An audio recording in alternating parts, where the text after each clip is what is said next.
एक गांव में एक बड़ा साहूकार रहता था। साहूकार बहुत पैसे वाला था। आसपास के कई गांव में उसका बड़ा नाम था।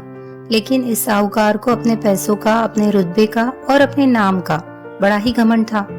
वो अपने नाम को बनाए रखने के लिए बहुत ज्यादा सोचता था और बिना किसी के भावनाओं की कद्र किए वो सब करता था जो उसे लगता था कि करना चाहिए। साहूकार के को कई सालों के बाद एक संतान प्राप्ति हुई थी।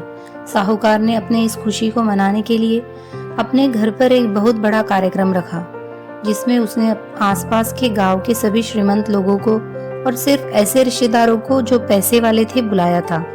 पास के ही गांव में साहूकार की खुद की सगी बहन भी रहती थी। क्योंकि इन दिनों उसकी आर्थिक परिस्थितियां कुछ अच्छी नहीं थी, इसीलिए उसने अपनी बहन को तक इस कार्यक्रम में नहीं बुलाया था।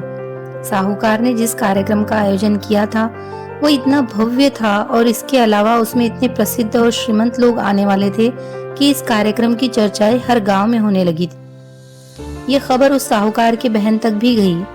बहन को ये जानकर बहुत ज्यादा खुशी हुई कि इतने सालों बाद उसके भाई को आखिरकार संतान सुख प्राप्त हो ही गया। बहन ने सोचा कि भाई गलती से उसे इस बारे में बताना भूल गया होगा और अपनों का भला कोई न्योता देता है। भोली बहन ने अपने भाई के यहाँ उस कार्यक्रम में जाने की तैयारी शुरू कर दी।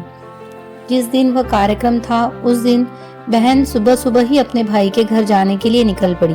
रास्ते में अपने पुराने मैले कपड़ों को देखकर उसे ख्याल आया कि अगर किसी को किसी और के घर जाना होता तो मैं ऐसे कपड़ों में जाने की सोचती भी नहीं, लेकिन मैं तो अपने घर अपने मायके जा रही हूँ, वहाँ मुझे ये सब सोचने की जरूरत नहीं है। जैसे ही वो अपने मायके पहुंची, वहाँ का भव्य आयोजन देखकर वो बहुत खुश हुई और उसे अपने भाई पर बहुत गर्व हुआ। वहाँ पर वो जल्दी से अपने भाई को मिलकर उसकी खुशी में शामिल होना चाहती थी। वो तुरंत सीढ़ियाँ चढ़कर घर के अंदर प्रवेश कर गई। उसने देखा कि उसका भाई मेहमान के तौर पर आए सभी धनाढ्य और नामी लोगों का स्वागत करने में व्यस्त है।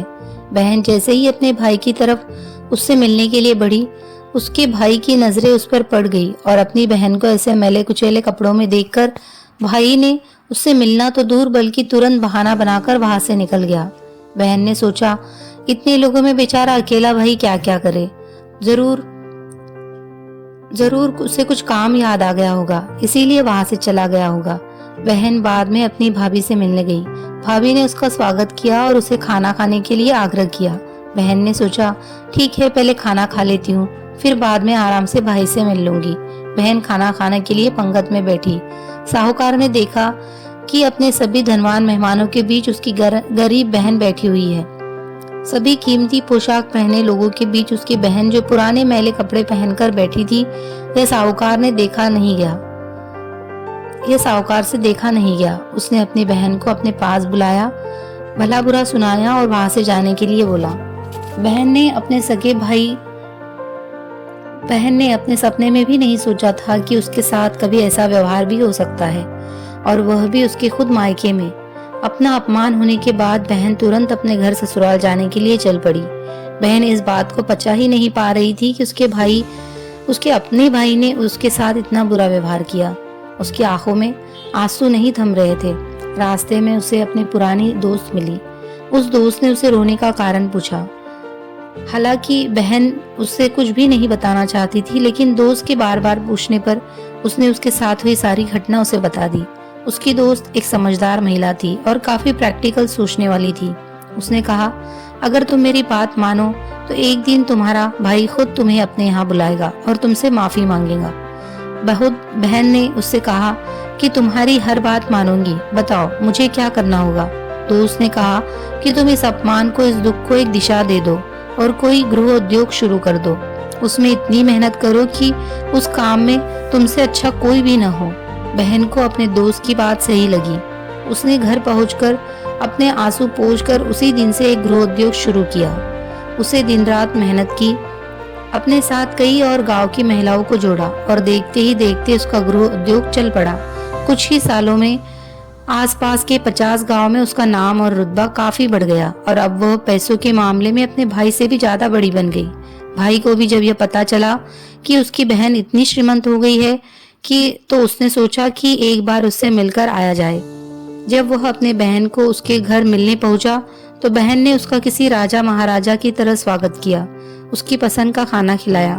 बहन का ऐसा व्यवहार देखकर भाई को अपनी पिछली गलती का एहसास हुआ। इसीलिए उसने अपनी बहन को अपने घर होने वाली पूजा के लिए आमंत्रित किया।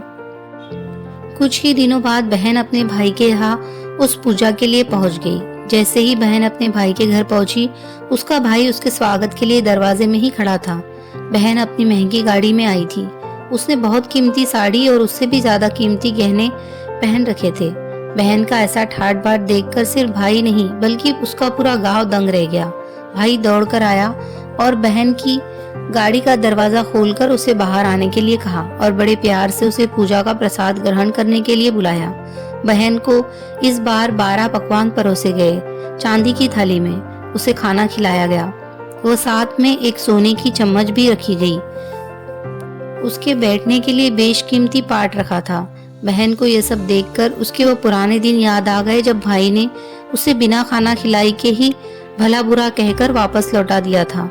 बहन खाना खाने के लिए तो नहीं बैठी, लेकिन उसने अपने सारे कीमती दागिने और जेवर उतारकर उस थाली के सामने रख दिए और खाने में से कुछ निवाले उन दागिनों पर दागिनों पर रख दिए। बहन का ऐसा व्यवहार देखकर सभी हैरान थे। किसी को नहीं समझ में आ रहा था कि बहन ऐसा क्यों कर रही है।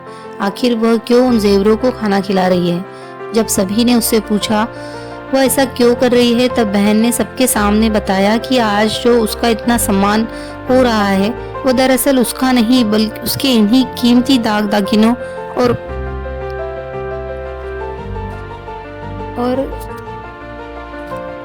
क्योंकि मैं तो अभी भी वही पुरानी साहूकार की बहन ही हूँ। अगर कुछ बदला है तो वो मेरी परिस्थिति है, मेरे कपड़े और गहने हैं। भाई ने अपनी गलती का एहसास होने पर इस बार पर अपनी बहन के पैर पकड़कर माफी मांगी। बहन जो पहले भी अपने भाई से निस्वार्थ प्रेम करती थी, उसने अपने भाई को माफ कर दिया और उसे गले लगा लिया। दोस्तों, पैसे सिर्फ हमारे जीवन को सरल बनाने के लिए है, जबकि रिश्ते जीवन में मिले किसी वरदान की तरह है। अगर उन्हें सच्चे मन से और निस्वार्थ भाव से निभाए जाए। पैसे खर्च हो जाए तो आप बाद में भी कमा सकते हैं, मगर रिश्ते खर्च हो जाए, टूट जाए तो दुनिया का सारा धन भी आपको उन्हें वापस नहीं दिला सकता।